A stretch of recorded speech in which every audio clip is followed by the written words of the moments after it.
아담과 그 위에 하나님으로부터 시작하고 있습니다. 네, 감사합니다.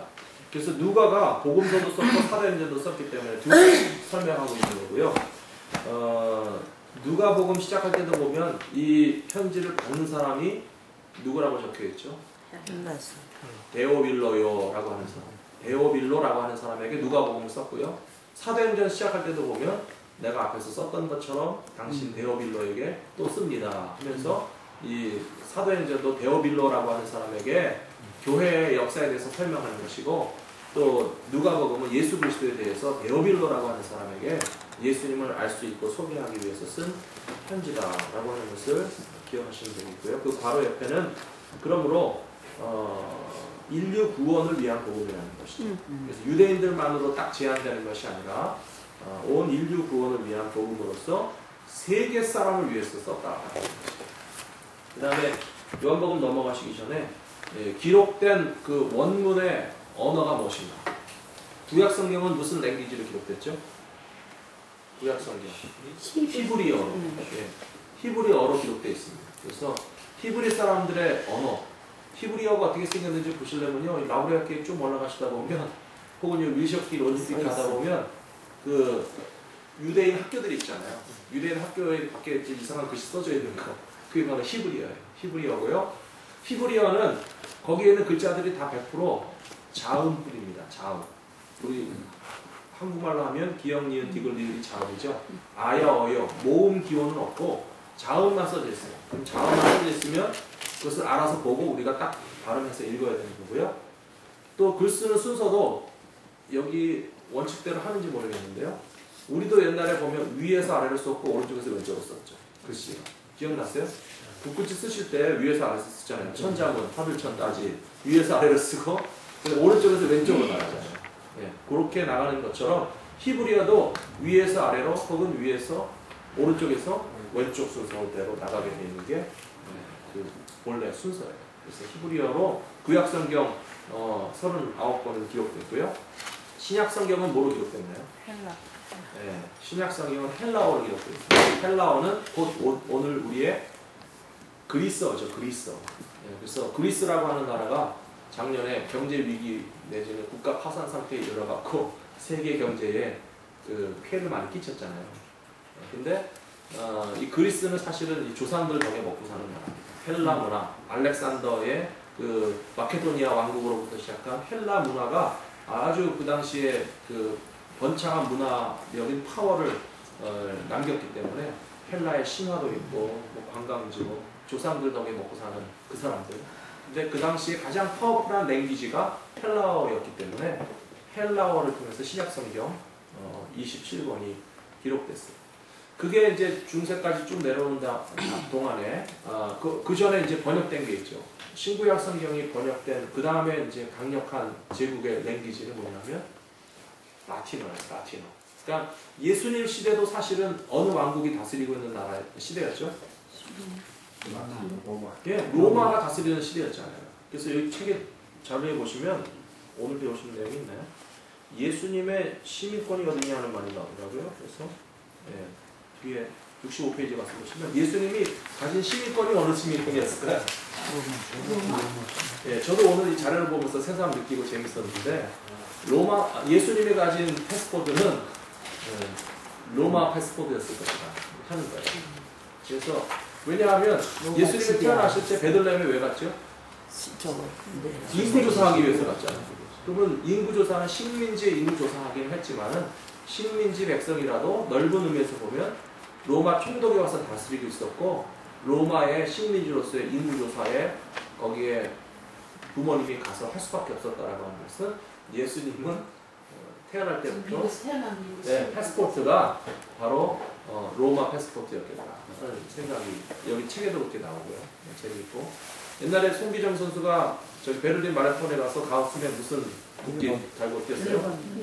일본 일장기 달고 뛰었는데 그 동아일보인가 무슨 신문에서 지웠다면서요.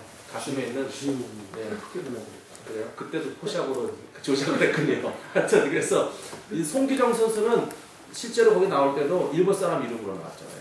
일본 대표로 나왔고요. 하지만 우리가 알고 있는 것은 송기정 선수는 조선 사람이고 대한민국 사람이 세계 그 올림픽에서 마라톤 그때 신기록이었다고 그래요. 대단하신 분이죠. 그렇지만 정말 일본의 일장기를 달고 뛰어야 되는 울부를 갖고 뛰었다. 올림픽 기념관에 가면 그 설명이 잘 나왔다는 얘기 들었는데요. 예, 뭐 얘기다가 랭귀지, 성경이 기록된 랭귀지가 구약은 히브리어, 신약은 헬라어, 그 다음에 이제 번역된 내용이 라틴어였어요. 라틴어 성경이 언제까지 내려왔냐면요. 종교개혁 한 450년 전에 종교개혁이 이를 때까지 모든 성경은 오로지 라틴어로만 기록되어 있었어요. 로마 사람의 언어인 라틴어로만 기록되어 있어서 라틴어를 배운 사람이어야만 성경을 읽을 수도 있고 이해할 수도 있었어요. 누가 그렇게 할 수 있겠습니까? 오로지 사제들, 카톨릭의 신부들만이 공부해서 라틴어 성경을 직접 읽을 수 있고 가르칠 수 있고 해석할 수 있고 설교할 수 있는 권한은 신부님에게만 딱 제한되어 있었어요.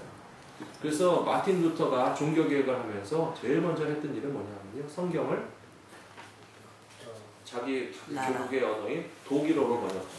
그래서 모든 백성들이 성경을 읽어야 하나님의 말씀을 알아들을 텐데 라틴어라고 하는 고대 그 로마의 언어로만 성경이 기록되어 있어서야 어떻게 하나님의 말씀을 알아들을 수 있겠느냐라고 해서 마틴 루터는 종교개혁을 하면서 그 바쁜 와중에도 평생 힘쓴 내용이 바로 라틴어로 된 성경을 자기 조국의 언어인 독일어로 번역했고 영국에서 종교개혁한 사람들은 영어로 번역했고 그러니까 성경이 우리말로 번역되어 있다고 하는 게 굉장히 축복입니다. 읽어도 좀 못알아듣고 들리기도 하지만은 그래도 마음껏 우리말로 읽을 수 있는 성경이 번역되어 있다는 게 얼마나 감사합니다. 아직은 또 질문 있으시면 하세요. 사도세자가 네. 생각됐어요. 사도세자. 아니 갑자기 그 조선의 역사로. 그 천주교 신부들이 네. 피드력에서 왜 그건 자기네만 글을 아니까. 그럼요. 그러니까 권세가 대단했겠죠. 아, 그럼요. 예. 카톨릭 신부님들은 지금도 셉니다. 파더라고 부르잖아요. 아버지라고. 아무리 젊어도 신부님한테 꼼짝 못해요. 천주교에서 신앙생활 해보신 분 있으시죠? 이정재 집사님을 아시는 거예요. 그래서 천주교는요 신부님들 세요. 굉장히 권위적이에요. 그 조직에서 나오는 권위를 세게 갖고 있어요. 뽑기도 조금 뽑고 아무나 신부님 못 되잖아요. 그래서 그렇다고 뭐 다 좋은 건 아니고 저는 사랑받는 목사가 훨씬 좋습니다. 뭐 파워가 센 천주교 신부님보다 또 어디까지 어디 하다 여기까지 왔죠. 랭귀지 하나 라틴어, 영어, 독일어 번역되어 있고 우리말로 번역되어 있다는 건 참 고마운 일이에요. 그래서 시컬 읽으십시오. 그게 이제 일제시대 말기죠. 통일해서 일제시대 말기라고 일제시대가 아니라 조선시대 말기죠. 조선시대. 예.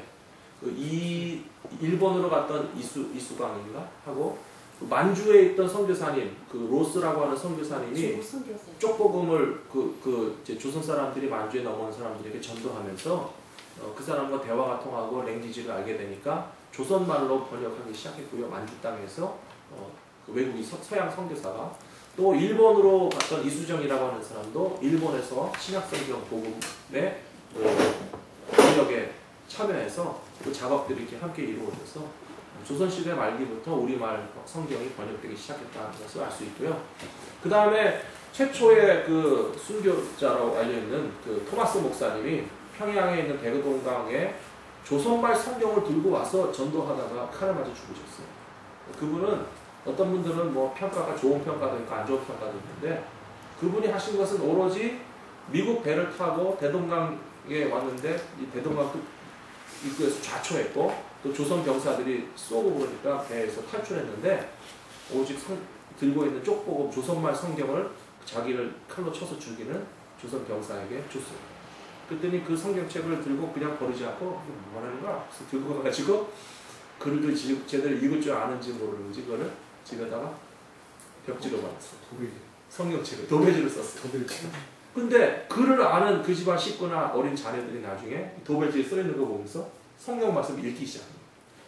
그러면서 그 집안에 믿음이 들어가고 신앙의 가문이 되고 그 후손 가운데서 교회 인물이 나왔단 말이에요. 조상은 선교사님 칼로 쳐서 죽인 사람이고 그가 던져주는 그 조선말 성경책을 이게 뭐라는 거야? 들고 와서 벽지를 하나 발라. 그래서 도배지를 썼는데 그 도배지에 써 있는